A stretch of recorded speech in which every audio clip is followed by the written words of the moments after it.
Welcome to Ephraim Zofa channel. Please like, share and subscribe.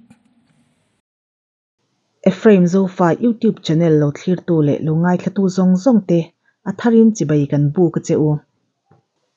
tuntuma kan soi tur chu Zoro General Headquarters Shuai tu tele Burma Chin Hills le Sagaing Division Sagaing Region lama kan Shuai tu te mipui te thanlal high profile public figure te po kan han ti ang chu chung ho te in kom khom na chung chang chu kan ron soi do na heta hianin thupoimo tak tak thulian tham tak an khel ani hi zofa te ta na me lungpoimo tak chhit thlak tak ani uluk dewin kan lo ngai thladon nia September ni som pani khan aizola zoro te bo sain consultation on zori unification tia mingvo in zofa te in pum khatna chungchang soi ho na le in ron khom na nei ani a he huna hianin Chin Hills le Sagaing Region zofa te chen bit na hmuna na poimot le na sang tak tak chelte an lo tel ani he huna hian zoro president chuan tlang takin Burma kan unauten panglong agreement anga federal state om hi zofa te ne na in sui khom a in an thlang nia an hriat awang in rilru a hliam ti a soi chuak ani abul thum atangin han soi tan don lok te ang kan hriat theu angin kumsang ni somni le pakhat February ni khat khan Burma chu sipai sarkar in thuneina alak ta ka wangin nunphung alo boi zota a National League for Democracy NLD ti chu nek chuin an omta a NLD mi le sa ba ka mitam tak chuan an mani sahim na zongin Mizoram an ron bel ani ti kan shreveka raltlan zinga hian NLD mi le sa mi challang tak tak Chin Hills Chief Minister te MP te Minister le MLA engimuza an lo tel ti po kan hritlang ani kha India sarkar chuan an sahim na zonga loral tlan te hi thon kir turin Mizoram sarkar hriatir ani chungin sarkar ho tu te tlomngai pol te le mipui te kan tangruala kan unau te emo namdang po ni se mihring dingna chanvo an nei chu za sak le von him sakin thon kir lo turin tran kan latlang ani kha Mizoram mipui te kan tran rolna aro pui em a Mizoram pona kan unau te tan he kan tran rolna ko nga kher chuan enton tur kan nu chia ve ani heti rwal hian afong poimo berchel tu kan sarkar hruai tu ten kan unau te tana luchum ban chum huama an huai sen na le ahuna lulul na an lan tir ngam na chuan Switzerland of the East ti tur khopa mi te mit fuk ron na ram siam lul lo ma se an thil ti chuan khovel mi te mit fuk ron na le fakna a hlo chwa tir chu zofa te tan in chuan na tham ani in a thlamuan thlak hle ani Burma lam kan ho tu te hi Mizoram ral tlanin an om ti le Mizoram sarkarin tomhulna shelter a pe ti in Mizorama chanchin bu mai ni lo saptong chanchin bulian tak tak ten an chua chei chuai ti kan hretlang veka chutianga Mizorama langrengin an biru ti kan hriat vek nu kumhni zet zot an omto nu hian Burma sipai hlounai in alaman zui zela heti taka an la hlaudana hian Burma sipai te chuan in hriat thiam na dan ti te hi an dictionary a inzia lo mel viawani tuna consultation meeting po hi khilam kan unau hruai tu te chuan an du thu sama chuan labik bo pui zela thu le hla po langoi bo pui tha in an la hre chhun zom zel ani chuti rwalin Mizoram pona chuan Burma Chin Hills le Sagaing Region lam hi mipui tamlama Mizoram .2 ani a tunhnaya zofa mun sang sanga chengten nasale zwalin in pum khatna a thleng mek zela hetia harsatna lo thleng ta awanga in mu khomna lo om theita te hian in unawna ati nget lo theilawa hi keini Mizoram a cheng ti chuan van duai van neya kanin ngai hlawa ewang hian thubo palchi ruala kan ngai lova Zoram khovel hi deng chuak ngei se ti hi kan du thu sam ani zo kani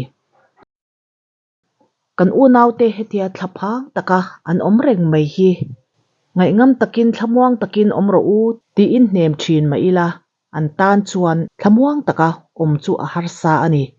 tlem zongin an thlaphan na te alo ti re ve thei bei sein kan hnem na pakhat ni se hetiang hian han soidon te ang ni e kan hriat thewangin India in Burma lam ani emo Bangladesh lam ani emo India rama ral tlana ron lut turte alo dan mei ba ka alo lut ate po thon kir turin state sarkar te a hriat tir hloma hei hi human rights ni phung atangin le UNO kalphung atangin hei hi thil ni thei ani emti atlang pui thu in han thlir thuak te ang sangkha zakwa somnga le pakhat a refugee te status pek an ni dan le 1967 na hemi protocol ina asoi anga hianin India hi apom pui tu zinga alo sign mi alova aming sign in tello ma se United Nations High Commissioner for Refugees UNHCR UNO noya asap tonga refugee kan ti mai ral tlan te chungcha ngai to the pol hi kumsang ka zakwa somriat le pakhat atang khan India rama na tho phalsak an ni to a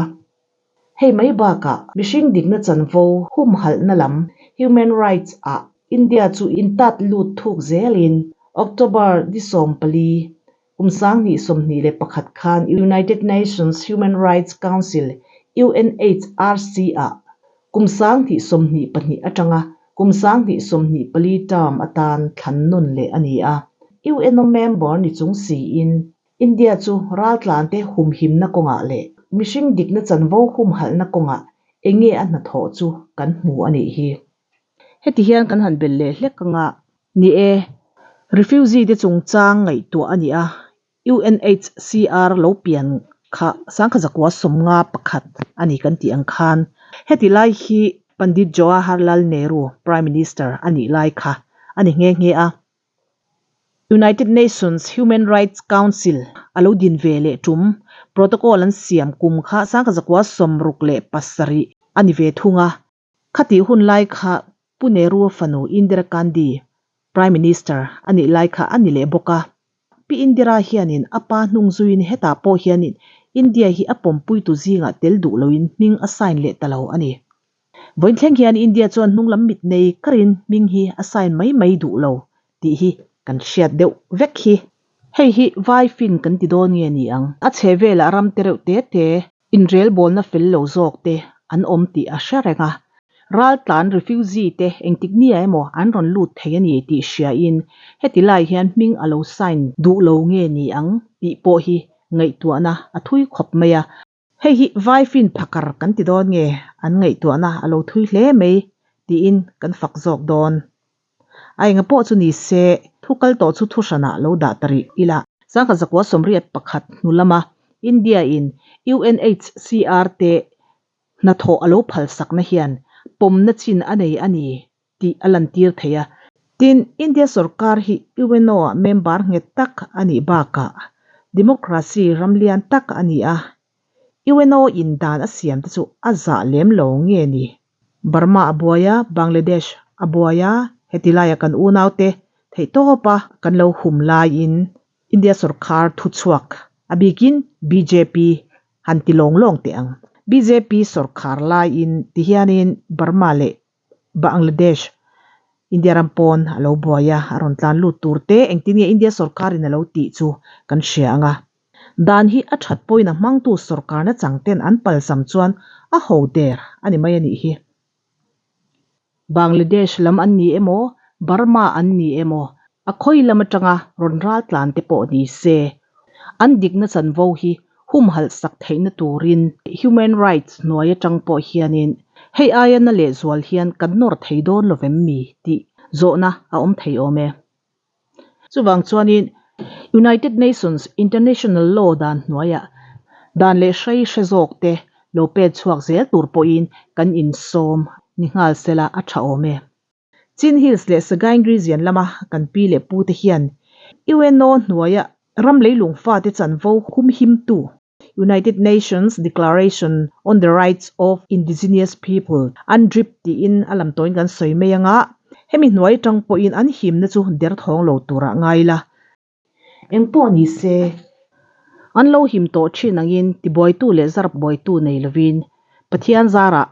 an him zelang ti kan ring tlata thlamuang takin omro u ti in du sakna kan hlan le ngal boke chuti rualin site A kan soilai site B lampang han ti le zewila zoro president in asoi ang devin federal state lama hianin anlunga len wang zokin chuanlaman siam zok emmi ti te pawh kha rilrua angai tuah theia rilru in kong sang sang adap zinga anma ni thlang tling tu Burma lam mi puiten democracy alo ni le a federal state a om be sei em a an thlir laia an tlan chiat narama mi tenen kut sui riala an kallai hi anma ni thlang tling tu mi puiten an lo mu chuan uire san hua an lo mu an hlo wangte alo ni ruk reng chuan thu ran dai ni te se veng thong taksi in ti kha side B lampang kha kan han thlir le bok ani chu achan chu ari ret te lo om ve bok nen ani ang kan ti na nilovin thil ni thei ani ti kha kan han soi ni se ngai lo lama min lo ngai sak lo se ti kha kan han gen hal bok ni se tha ome engpo ni se he in ron khom na consultation hian engi a hrin chua chu ilo thlir te ang kan kwal thui ta trepa engpo ni se he in ron khom na consultation hian engi a hrin chua chu ilo thlir te ang Vine hian kan unau ti tin hil sa kan suai tak te kan lo lom chuwa vine hian tlang tak maya ngai dan te in hil tonin chu soi tang turin kanin som khomani ejra soyang khan hey achin hil san pangmi phei chu tha tu te thri phei chon kan bul pui tak zok te in nia khilaya khian heng kan tongu pa zong kan ti te in man in tong khilain tong tual leng ani moya ti chuan voin ni hian kan in kom khom thei tur hi kan lom tak mani ti kan sei duwa an share sinango lawan tang taila consultation on zone reunification lo faten se khom tu ratana thirona soi hona kan te bang chu zone reunification organization zoro dinani dan le athil tum le malak to dan le malak zera tum dan kaka kan chiar atoi theyang barin kan sia ka chuan in clear ho chang kon re to taka tangin zo nam huai chu ten zo fa then darom te ro re na pakat nuayom turin an bei to thina emene phechon ra thom chilakin india tangen india atanga in la khan timina beya kumsom ni zet nuwa india ne na indem na thung ji akin rem na om ta emene point an tum zo fa te ro re na pakan nuaya om chu ti pui thing lovin Mizo district to Mizoram being voin February somni sang khazko somret pakhat chuan state pui thinga san kai anita Mizoram pona zo fa te chu din hun pa ngaya in Srikhom an lo thi ring lain an din hun pa ngaya an ding zui ta zelani zo fa de lung khom ram tu ti pui thin ani tak lawa chuan zo nam ruai chu rang ten ngai tu da sengin zo fa zung in sui khom le a ro re na pakhat noi om chu soi ho na tur khom pui rian ko ni se tin re la te chuan first all zo convention che mei ni som pa ko tang ni som ni sang kha zo ko som re pariat chungin champai ko poya nei anita he khom puya he india ramatangin Mizoram People's Convention Conference Party PC kan ti mai ka te Manipur tangin Zomi National Congress te Mar People Congress te kukuruai tu te an lokola North Kachar si tangin zo farwai tu te engza tan lokola tin Bangladesh tangin Siwin zo ruai tu te an local boka tin Burma to na Myanmar atangin chin zayo palai engmaza tan local khoma za chuang fe da hian kan kal khoma ni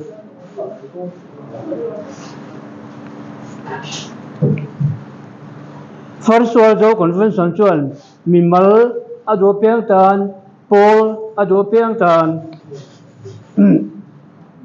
te thina tur huang zo reunification organization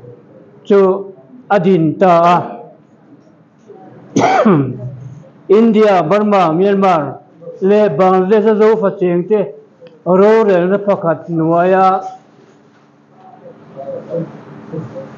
in sui khom le tura bei turin India chunga India sarkar chunga tin thurolum chu siamin zoro sedin nadi tani zoro chuan nala tanin kumthum chungrat akal nuwa tin hil mithiam uvum son in chenga in karinga thuro nangin zoro policy chu thak danglam pre dangai ta zo fa tin sui khom India chunga ke chuan iwen thuthung akalawangin zoro digna chanvo iwen athen chu ti chini don talowa chu wangin Second World War Convention chu kovin wana pa hola zoro thiltum India chunga te chu pahin Genocide Conference thurolum dungsoin yathak aloita hei July ni somle pasari sangkha sako samkole pakhata nei anitani zoro chon malata zo fa de din bun riat pui riat thiam pui tura kan mingai te British Prime Minister John Major te US President Bill Clinton te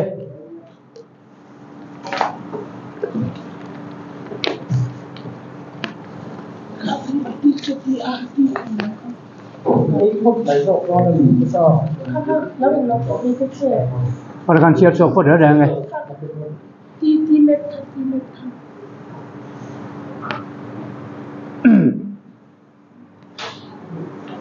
Then even Secretary General Brutus Ghali tele India Prime Minister VP Singh ate India President Dr. Shankar Dayal Sharma ate na lekha zoro chuan athon nomani chuda chuan zo fa te British in midhen dara min da khom len tuma ma se min kalson le se tin kan ding na chan wo min ti sia sak me ka tin an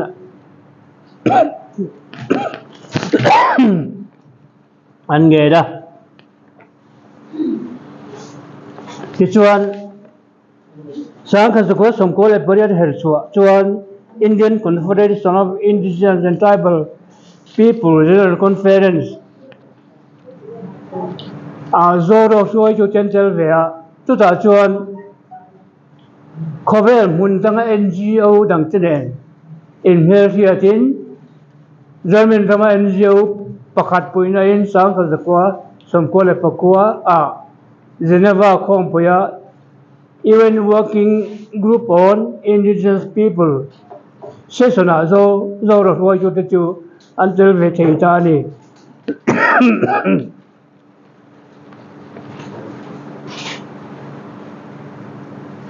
even with him chuan zoro president puar thang moi le secretary general roza thanga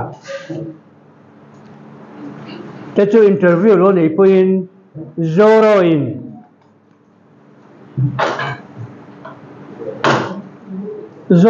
even secretary general ne na memorandum alo submit to tangkan chilan chut puita te chuan even in indigenous people ni the to the criteria allow duan pakhat na man nei tur ani panina churam chuan abia chin fel takin nei tur ani pathum na churam chu khovel me ba chiang takin lan ti thein tur ani ti le chobul khan nei tur ani ti chu suai jo te chuan even mi chiam te ma chiang ko takin an soya an lu ngoi zan turin an soi fela te chuan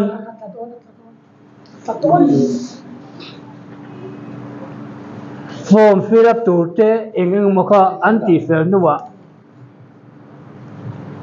an samita even chuan zoro to indigenous people zinga pakhata alo pom theita ni te chuan kum sang ni tangin zoro te chuan in WGIP anti working group on indigenous people session appearing in zo fati ayo in ankal ve theita kum sang ni le panni alonia a working group hi chu a chiang kuang lo te mai la a pui mo zok idin ang utin even kana angai to ke chuan permanent forum on indigenous issue tin chimi chon din le ta chu ni wi ko pui even headquarter an dina chimi apo chuan sang ni le palia tangin kum tinin palayan tira tin sang khazako som ko le pasaria expert mechanism on the rights of indigenous people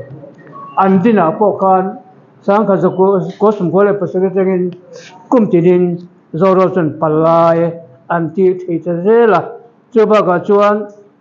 zoro ina in ron khon ma sang rang siama zoro chatel vezel chinani te chuan heng in khom na therapy hian zoro roi chu te helai mizoram chung mi te chini mi te bangladesh mi te le mun thang mi te po acha chon an kal khom thina an thu thelo china chu British hoten chakna bangin chakna suangin an neya an mani ro relna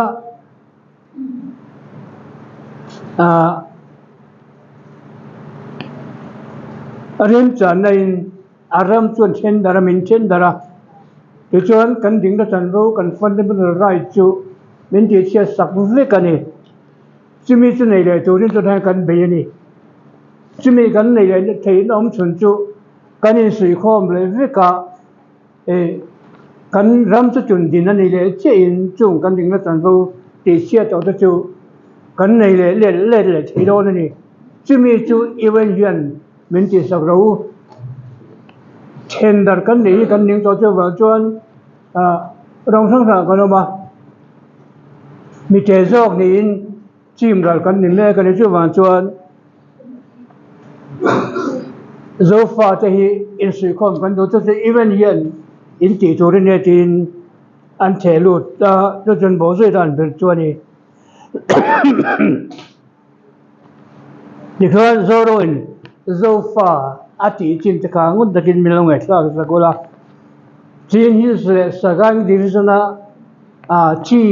chilian dev chi zong le an no te beng zong ka zoro chuan zo fa te chiara tin chu ba ga india ra ma manipur te tripura te tin havlong nor kachar hi sa te tin mizoram te tin chidagong hil chaka ate chung hawa ku ki ti ho jing nam lian deu zong le nam chi te pen zong chung atanga tik le zong ka zoro choni zo nama puanga tin mizoram chung nam chi zong ni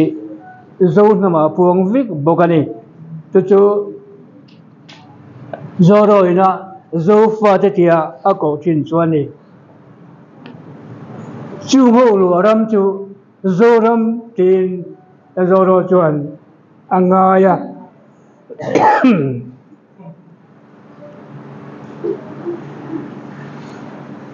zoro chung chung ram an wa chim chu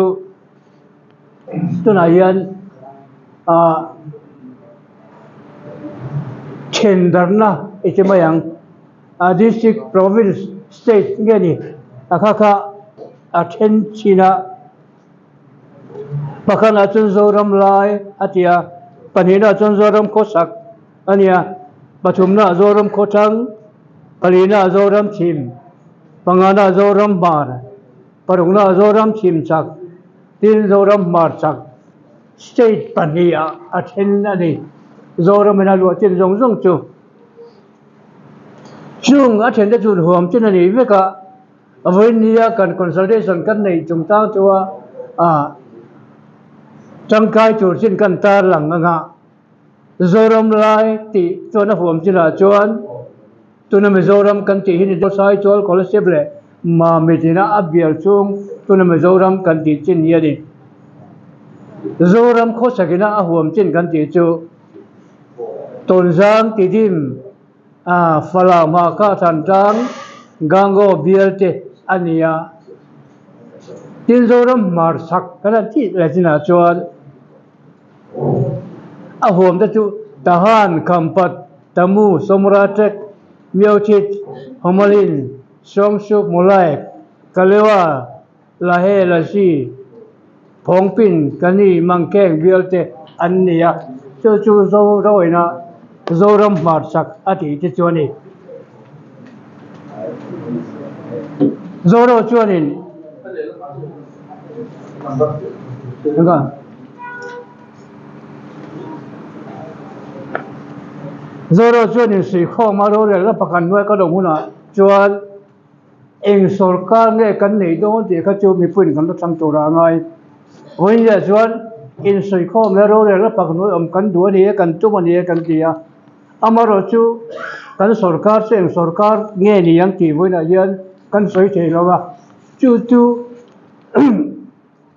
ro le na pakan noi kan om huna mi puin eng sarkar ne kan du chu kan thang do le ni với này lần đầu là chuan mình phải cố sao tur lúc đi tang sẽ là anh nghe theo bảo đảm thì chú với là cái soi chạy lo và mình phải cố sao tur là cái đó này để với nó do rồi lưu thì bôi bật pakat cái ngày cho cái soi trên chú do pha te chin hi sẽ sageng division zoram ban ma sarkar ina oploi tla ring mai chung chang chu hey india in adang chu of ve chowa amara chu bi takin heng ram te ru ti na thina angai chu lo thei lo ma ru yan asana chu sipai ro la sarkar no ya democracy am lovin mani ngai dan po soi thei lovin in oma chu wang chuan enge kan malama ngai chu na kan sarkar tu nó những tỷ po ngày chùaเลยlà bên inoma zoro cho nên chỉ có mà cho nó đâu hi cần lấy suy khom le nga rồi để nó cần nuôi có lúc mình để cho cần mất thiệt cần vision này à chủ thì là chú với nó cần soi đủ lại vật bạc cho này chỉ như là cái division là cần u nào thế hiện chủ thì là chú mình cho bùi vắc lầu mình thiệt bùi thiam vắc lầu đi hiện mù na cần này à cho chuan kan ru ati na thina ni kan ru ati min tilung cha thina ni zo fa de christian la kan ni tin kan soi thei ome cho kan pathian min ru mas karan ponin kan ring kan saka buddhist oma kan mara ma ga tang lam panga hindu kulmu kan oma tin ko changa hei bangladesh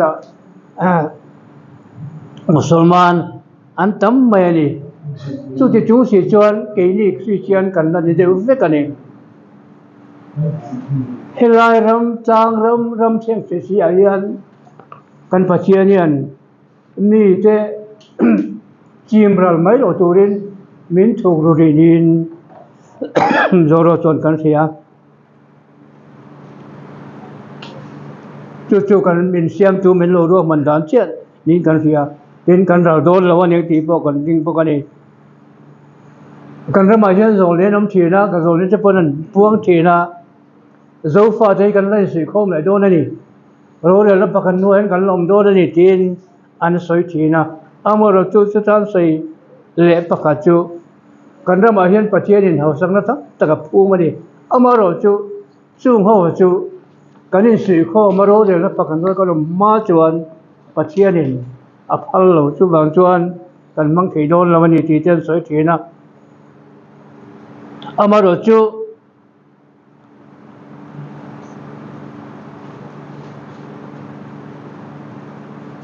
kan rama zo ne ten zo fa tin sui kho maro le la pakhan no ding chuak turin an mu veka kan ram hausang da pathian in da po kan in sui kho ma sarkar pakhat kan ni huna kan hai chuak thei don chau ni nan soi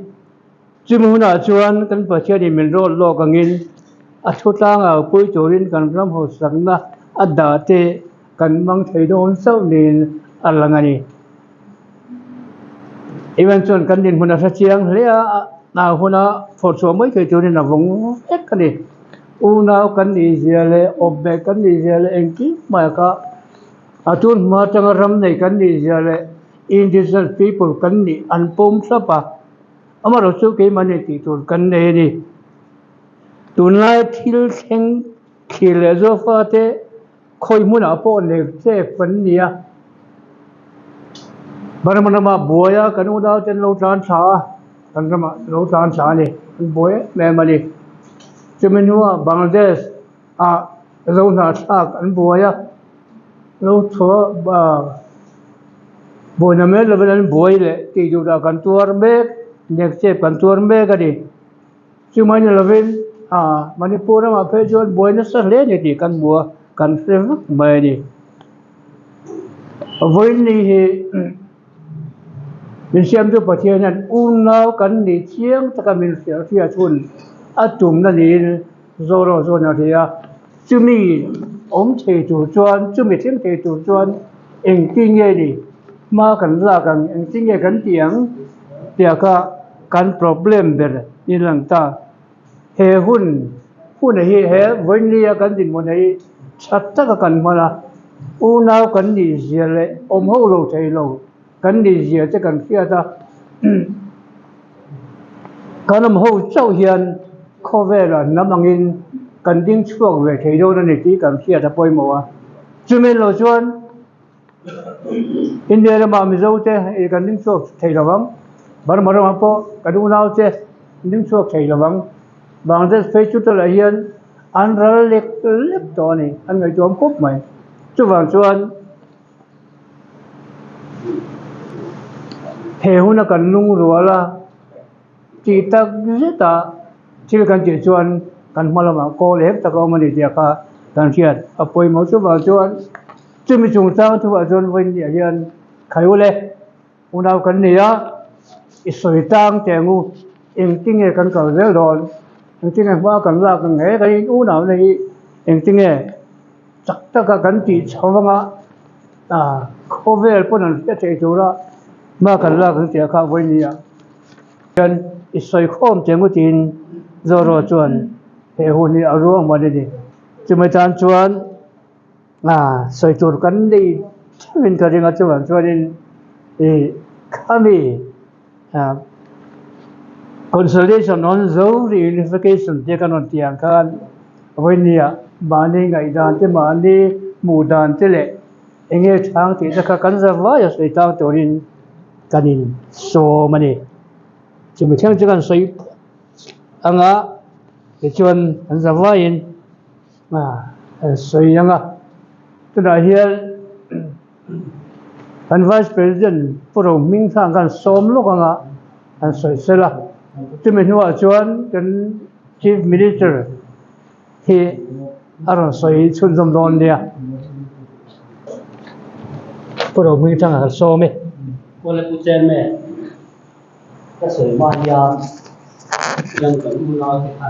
masa sila.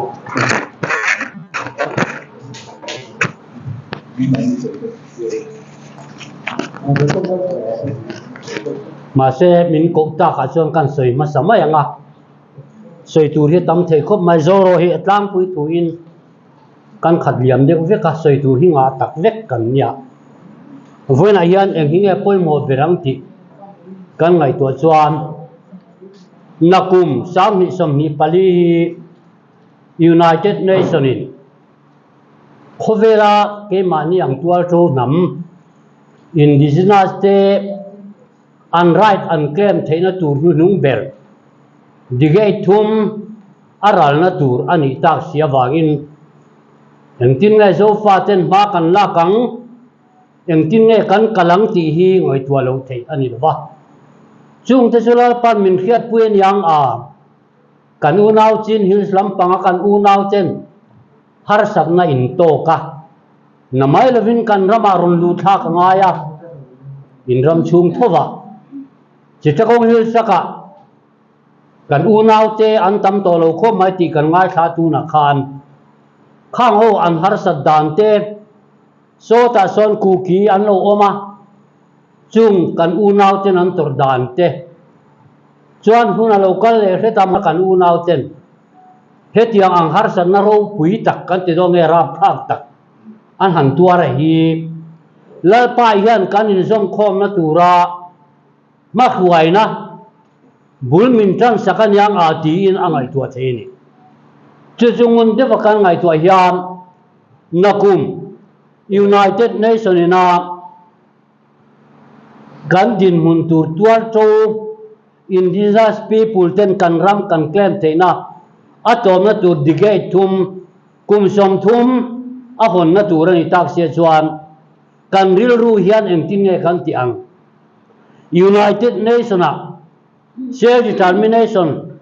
min nei sak turin kan dil pop mai do nem niang ro le na pakhata kan u na ten kan um theina turian engtin nge ma kan la kang ti kha kan ngai tua lo thei lo zo ro chuan chunga chuan soi tur tam tak khalam kha kan du tok le photanga hei doctor vum sana kharon soya afanu khan ka pa ai ka odo ne tia aron zina zo azo la hiam an bora le ta la umaya khatiang khan kan unau te kan din muni apar chin dun le tiao in ka hi barma ni ngai lo apar chin dun saklam hi koram Burma di chuni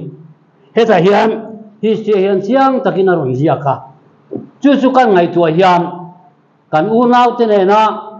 ro rel na pakha nuai kan om ai thang turi enge poi mom chuang ti hian kan soi thi tuna kan om danang den den a kan on chuan chi chakong he saka chuan sing thum vel an la om mi hin zo fa te an ral chu ni deu mai e Tripura kwan chu tiang ai chuan an tam hret an la om le thang ram kan ti le ta a asamina op chunga kwan tlem an la om ani chu chu an ral dom chi chakong hil chaka pon ral dom tuna hian ani na phung taka chuan Manipura kan u na te sein ngai tuanga em India ram ro rel na sang berlok saba a athil pass UCC te tuna forest sung chang thil te an pass ta ka khan keini rampo ngai tu om tak kan ni heta boundary atanga te a kilometer boruak me la zani ani chuan keini hi khong ai kan om ta kan a khan thewa ke mani te te kan om chuan kan dar don ni kan ral don ni kan dar chuan ti hi kan mu renga chu kan chuan voina kan u nau te hei khovel thil taka ram fel nita ila pulwaya te heta kan u nau te hi kan minister te han mutur seu kan ni lem lo in bularo la han tel tur po hian kan ni lem lo ama ro chu hetiang kan ram le kan nam kan ngai tua hian voina lal pa in bulmin chan sakan yang a in nena zofa te kan in zong khom te na tura rem chang tak lalpan min siam sakahi kan ngai tua hian lomom kan ti ab tin champhai convention kha kan president khan ron so tlem han tui ni deu lek ka duwa champhai convention a khan convention engwangi me kan nei kan ti chuan tlem in toy deu in soi kan tumanga alo sei kheta ni pon lo ngai thamun ula ka du khop mai chu chu kan unang Tripura a BK Khang Kholte Sota Manipura Tigo Ginte Burma Lama Putial Khalate Sota Chichong Hiltaka Diangamte Anrun Kala Chuti Lajuan MNF le India Mizoram Sarkar Interim period Pulal Deng Chief Minister Ania Pulal Thanhora Deputy Chief Minister Ta chuan Anrun Kalta a Manipura Kavakal Pon Chung Hena Poson Kasoi Vetom Envangin Inrun underground Thi no mem ome Kutwale Samin ome Manipura Kavakal Pon Sikkim Kanti ka Simte Kang Deva Peisazo Kukim at Poi Kanti Khan Min Koma Ta chuan Kasoi Kerat Chumi Kasoi Duna Sana Chu Zofa Ayan Mizoro Ukantilo Gang te kha Mizoro Ukantilo Gang te kha Zo Namani Ti Kan Pom Zoro Chuan Chu Soi Ka Du Katanim MNF Khan Kan Kala Kanun underground Vea Kan Ti Vea Kutwale Samin Kan Ho Mi Anglo Po Tam Takan Omani Anti Engwangin nge Inron underground Bal Anron Tan San Chat Lung Thu Pathum Bun Sin Kan In Song Koma India Tan Kan In Dangang Greater Mizoram and United Nations Ramza Zok Ti Khapom Dolo Chiangbal Zofa Takan In Song Kom Le Tan Turat Reunification Kanti Hi United Nations Apom Heta Ayung Lisa Mizoram Zok Greater Mizoram Ti Khap United Nations Khovela tu man Ramazau Turanilo Turaman in Tichia Sak Turanilo Tialo and Pomdolo Greater Akachuan Chusu Kasoi Tel Dukerem Tachuan Inron underground la Lung Thu Pathum Bunchin Zalen Nakan Mukan dependent ang Tihi Avar Balin Inron Zomani Motia Engle Avar Baleta MNF Zalen Natu Tachuan Mizo National Front Ani In Mizo Silva in Tello Dina Chu Chusu Kasoi Duker Chu Wang Chuan Kan Unaute Simte Kam Deva Peitado Kuki Lai Mara Kanti Te Zo Tung Zo Pebom Zo Kam Zong Zong Kan Unaute Tanglama Kan Unaute Tanglam Kanti Kan Unau Zong Zong Tepo Mizo Tir Kerangalo Zo Kan Ya Hian Kan Lung Rual Chuan Chung Chu Kan Zong Kom Chuan Nuai Som Nga Bor Vel Kan Ni Chuti Chung Po Chuan Kachar Khopui Sil Char Tir Sil Char District Po Kan Za Chuang Lo Em tu Chuan Chuan Heta Karum Kanga Penglo Agreement Kan Pi Kan Puten India Rama Kumsom Pusap Rong Aten Kan Omanga Kumsom Alora Nuwa Chuan Kemani Du Thun Kan Omang Tipo Heta Kopi Karum Kenga Kapur Lawang Ilfegin Karya Chung Zong Zong Chu Vona Yan Kan Pi Kan Pu Kan Unau Timayang Khang Kalta Ti Kham Role na Pakhat Nuwa Kan Thela Tule Pengong Agreement Kan Pi Kan Puten Burma Kumsom Sung Kan Omang Kumsom Alora Chuan Kemani Du Thun Kan Omang Ti Antiam Zong Zong Khatalo Ziak Tu Ti Kha Voina Katin Lunga Sarve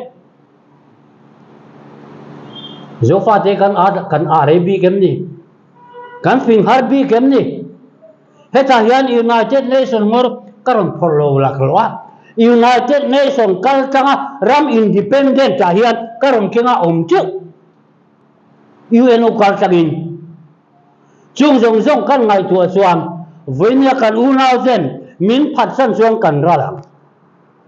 Khotsaka Kan Unau Ten Heta Keni Zong Kan Lo Hai Mai Nge Ten Kan Lo Mai Nge Intin Chuan Kan Ral Don Keni Mizoram Po Hi Manipura So Son Ni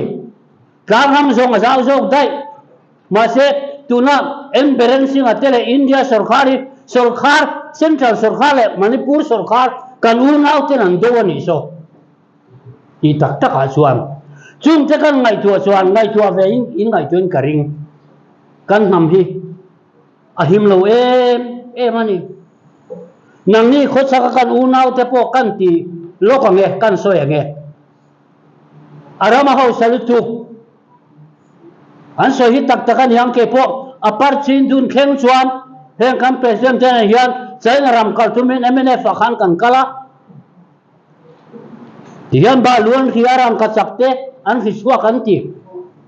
he ta pathian tlang an ti o sa tlang lama te chuan convert tui khura om an ti aram chunga khen enganga lunge om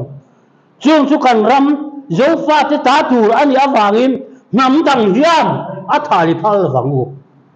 kan in zom khom chau lo chuan thal dot lalpa hian min hruai ni ang khu ta vai reng te bula heta policy bula KOL convert tu tamlu tu kan ti atakin an hu ma sel la dona an zuk la china a ha ba zelan ti so ta englo bula po so a om oil an lai chuak thelo chung zong zong so lo lai chuak tang sela zo fa ti san turani lo central ta vek turani chu bang son Burma kan unau te Myanmar kan unau te chin hu saram hau sak na zong zong ki ko huai nom chung chuan ko ni na hau sak na la vek don chu chu kho ve rang sor khan hom to zong zong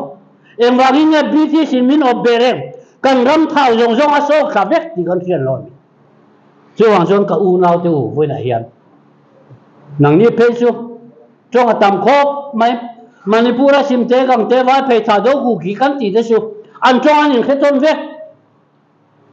ku ki pai te chong a biak chan pai te chong na bia a ku ki kha la he tho chu chu kan ni lo kat khilama chuan kan u nau te chong kha kan in biak the lo wa in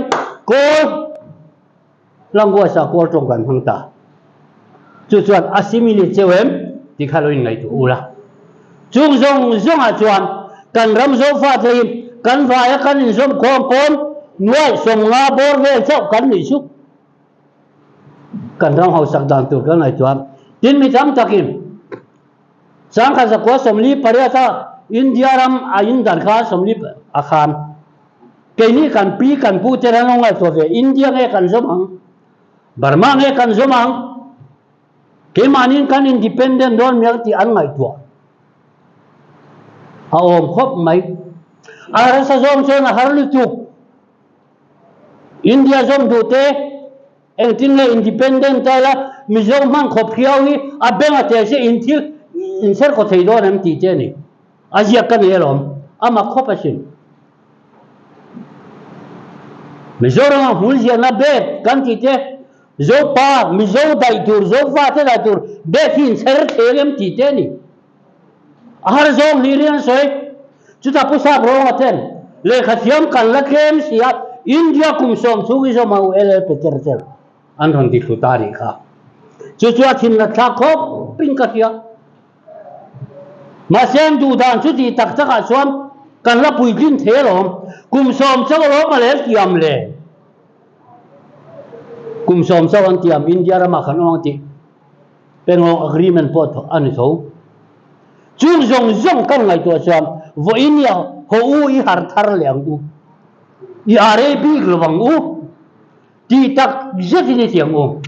kan sang mai do mi ang United Nations chuan na kum sang ni som ni pali ke ni nam nu fual tribal tan indigenous tan an chua ve theina tura kum som thuma hon na kum som thum a hon na top na chu na kum ani ka khai le kan in rin theinan ra rin na kan nei theina na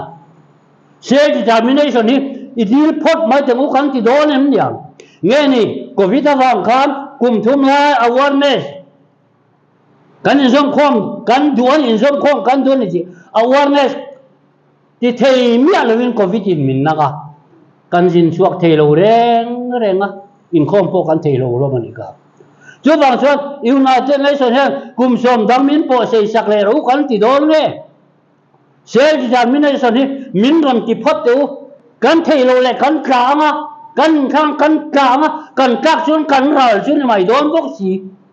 ti kan hangai to hian zoro fuai tu te chu hei kan unau te aro pui ka thikom toy te kan bel leng MLA pakhat hausa de mai pumin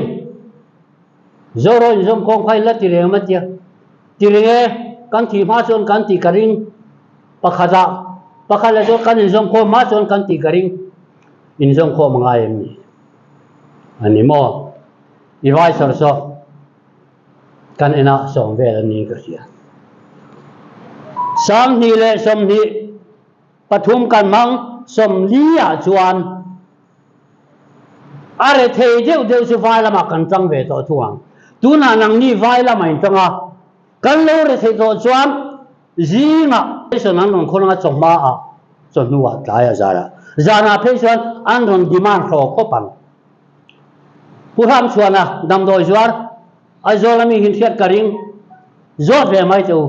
si chara dam doi an zuar rom dor lian lu tukan le a angai na ngang lo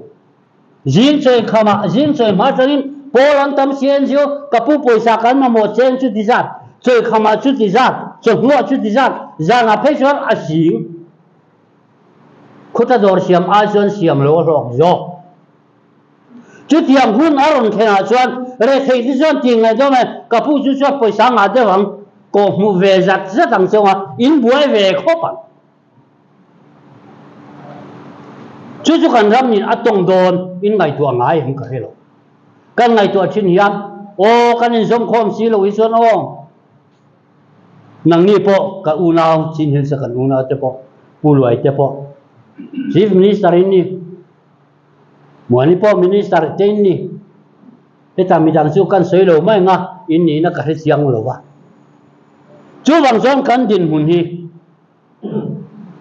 heta khan mo sia chung chang thila soi aron soi jok nama kan chiang pungura hi he vai tang vai ti sen sualangam karing tualai so vai ti se in sualangam nama chuan kan chiang alo nama chiang ten enge an ti rama yang kan chiang ngai enge mo sia khana ti tur thi bai na ram pianga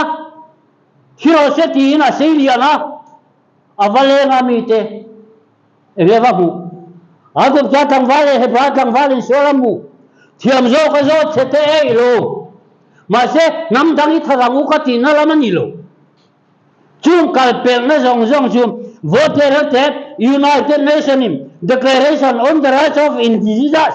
Article Somli parukas yamayan tayo naging kan zong kom senator aziak ve kalom chumi kan ti huna suam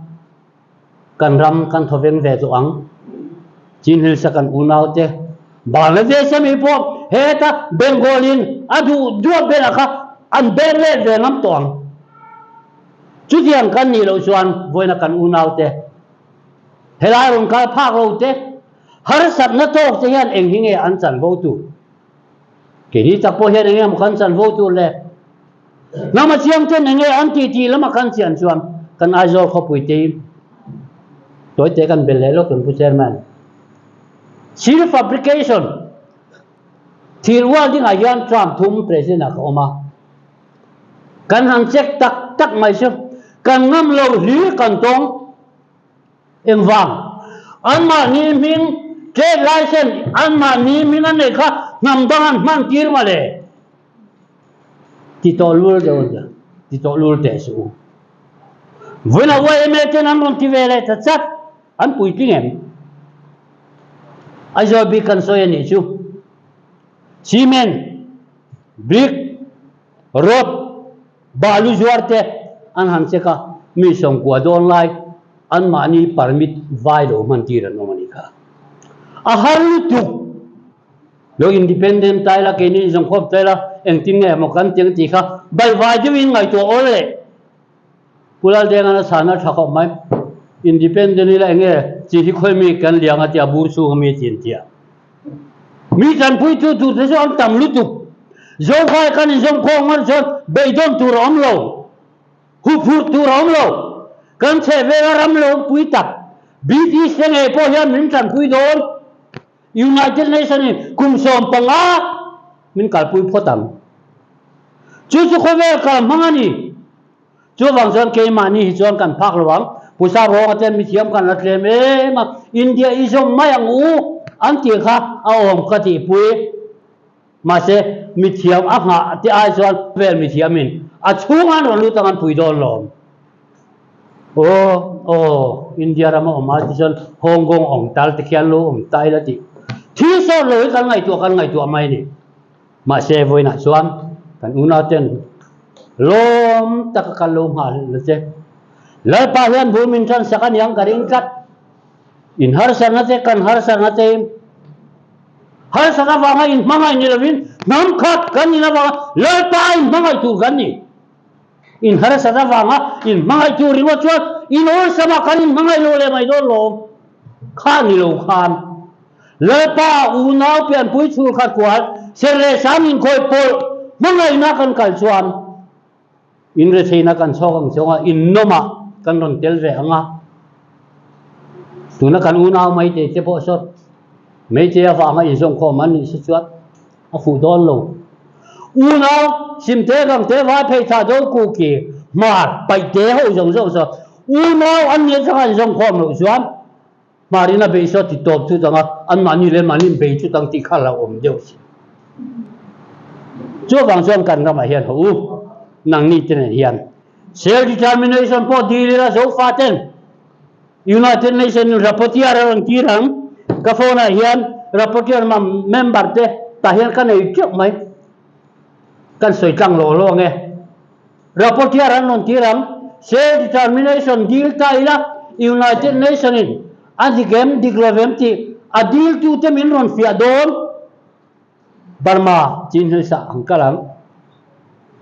Manipur ang kalang Tripura ang kalang Bangladesh hei zoro chuan in zom khoma dua in zom khom hi in tui pui em in du pui em ti an zo don ke hi min on ka contact to mi alowang in zom khom an du ve sia India om hin tan thalomo nang li tana ko ho Burma om hi thalomo tin an zo tanga an zo te an chin chia ve kan min zanga a zo chuan som ngai nan du wa zali som ngai nan du zarukin zarukazota zathuminan duwa zathuminan duti kha anziak vek don chu self determination pe klak kan niam ti an ron en don kan dil ani chuan chu za chon ron en ta sela za songa panita kan ni lo chuan du khan na pe chi ani lo mi ti dona chu wa chuan kan kan rual chu ngai don ta le mai chung kheng chuan kan soi teng alu langim United Nations akwal secretariat chakma om chakmanu chung te po chu thurwal pui hu ngai amale self determination hi dil mi dil taila chakma hian min vote pui ta se kan rama autonomy si kan nei thoa an chan votur an se le kha chu kan pe ve ngai min vote pui chuan chung khen chuan kan thurwal pui vek chakma MLA lom to song so kan kom deu zia bo chung chu vote kan du Britain ram te kan ngai tu a mi te lo chuak lo zo za asom nga chuang an nga ya za asom li paruk te Scotland te pon ni tho sani so pa song paruka andi la ni kha United Nations za som nga pani chuang an ni ipe un ti an han in thang ta le Scotland chu Britain hoi thun hoi oman ni ma se enge lo kheng ta alo khem chu he male za asom nga pali nan du lo independent som li parukin an du an he lo voin ni khem ko Scotland so abetta ni ko chu zong te chu in he na soi ka du ta ni kan mangang ve to champa convention chang han kum som li som thum le paruk som thum panga kan be to ta sang song kan kal ve ngara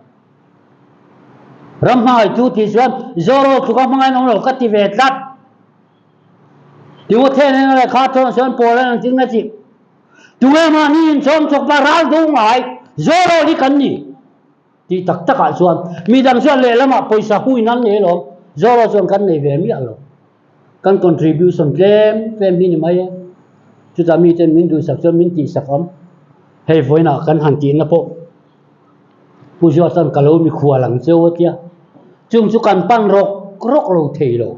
chu wang chon ho ka u nau te ka pi ka pu te u ngun te vin ngai to ngu hun ka mang tam lu chu ka ge ka mang chuk tamai dar kar thum po hi Manipura kan han ti ta dar kar thum ka soya kala kham talwa atok mai se ka puro soi zer ron tia ma se ani don ka helwa với này soi tur ka nga khot mai ka pu te poran liam kan thian te poran liam chu wang chuan mizo ni khera ngai lo ve zo fa te kan ni manipur ka soi fe da toi te ke hi ro min thang kol ni kan ya ka u hi khotin thang ania ma ni lo ka ti ya u le chu lian chuang ania ka ming hi moi khop me ka u khotin thang ale lian chuang ania jan ro min thang ani ve te u ka ming hi moi te ro min thang ani ma yan khotin thang ale lian chuang kan ni dai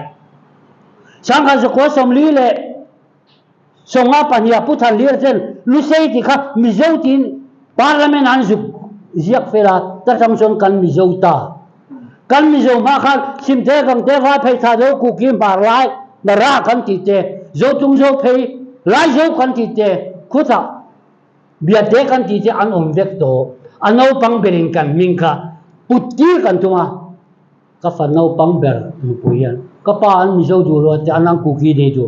alo du bil mi alo lai zo ni du em cha alo du bil lo boi i du lo khami ti ti ri du ma i ju mi an ti i du du rang bo ke mi chu ma po de ro ti lo chu chu kan din mon ni du na foi na mi zo ni ve ki la mi zo ni ve ki la ti ji lai zo du mi alo wang kan du tu rang hi mi chen pu ve bai ro se chu wa chuan mi zo kan ni i la na lu du ko alo là khi cái chairman lệ câu nào đủ đặc tiêu mà sẽ berin chỉ phải cái vụ cái tiêu thì với nhà hiện thì gian dâu nợ thạc dòng dòng tê in lung ruột này lệ in pun khẩn na tur công đập do ra cái tiếng in buat sai hi rau pui cái tin lu cái từ tắc rất là tin rất là khó ba thì in tận in lạc này lệ thì thân nhân in ngày này cái in hiền rồi mọi in thu cái tía ole he consultation on zo reunification tia zo fa te in pum khat na chung chang soi ho na hun hian a dai rai deuh do na wang in chen khat na le chen ni na ti angin kan ron da anga Burma a kan shwai tu ho te enge har sat na an nei ti te po kha ale peka kan ngai thla anga zoro lampang shwai tu te po an tang tlang hle ni in alanga angai nom chho tial tial do na he zo fa te in pum khat na chung changa in ron khom na le soi ho na hian ra tha a chhuwa ta nge a chhuwa ta lo ti po ale peka achia gang chu ilo thlir don nia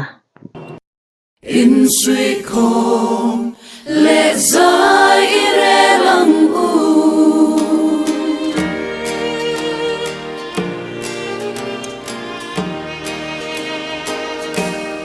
u nào te u in dam tlang alomo rinom na ti bay in dong thayen tin lung chung khát sâu rong che về la mi te in suy khom lệ dài re lăng ole kan video ron ti chhuate min lo thlir zo sakawangin kan loma Ephraim Zofa YouTube channel atang hianin thubeng war thlak tak tak bel chian dol tak tak te ron ti chhuwa zel kan tuma in thati zong te ni chuanin min lo like saka min lo share saka tin a heklem lo bok nen min lo subscribe sak tur po khanin kan han nge le ngal bok chuwa a thei phei chuanin comment te po kha ron pe zel ula ti kha kan han ngen le tek ani chu kan loma in zawai in mang tha